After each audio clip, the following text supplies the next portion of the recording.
Since this morning, the official death toll from Typhoon Haiyan stands at 5,500, making it the most fatal storm in the Philippines' modern history.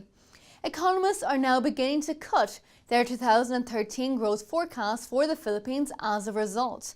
However, the results from the Sales Managers Index is more hopeful for the country's economy. I'm joined by Ed Jones from World Economics in London.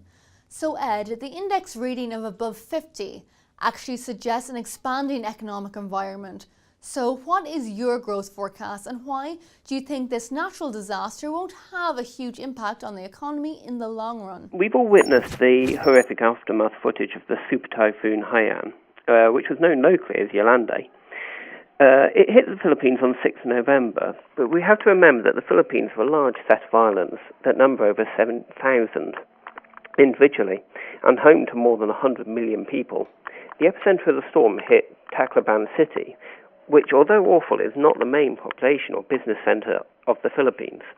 The economy of the Philippines is very diverse and covers outsourcing centers, electronics factories, and mining industries, just to name a few.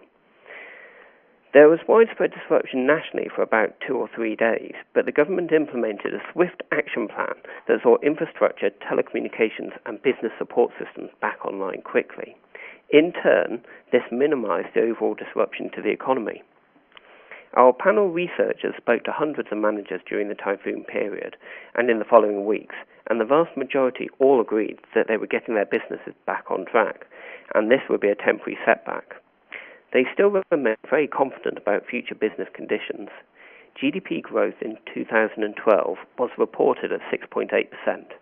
We have seen business activity continue to improve throughout 2013, which without the typhoon would have resulted in growth of around 8%.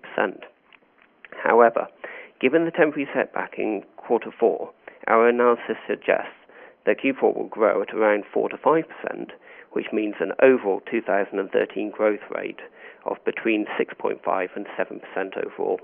The report reveals sales have fallen, but only temporarily, and the prices index indicated sales managers are dramatically dropping prices. So how long do you think this will actually last? Our growth market data, which reflects growth of the general marketplace in Panelist's own industry sectors, found that the overall market growth has been strong over the past few months and saw modest acceleration. The product sales index shows how sales of Panelist's own companies have been affected. As the typhoon had such a major impact and resulted in lost business days, it is perfectly understandable that company sales have declined in the short term. We would be surprised if this continued for a prolonged period, no more than 1 to 3 months at the most. There are seasonal considerations also. In addition, prices have dropped in the past few months prior to Typhoon Haiyan.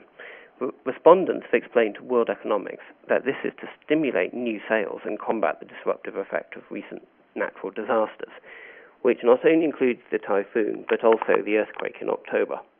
And Ed, in terms of employment, managers are recruiting staff quite rapidly to meet the demands of the expanding marketplace. So can you tell us more about the trends we are witnessing within this sector? As with any rapidly expanding marketplace, companies continue to need people to work on and sell their products.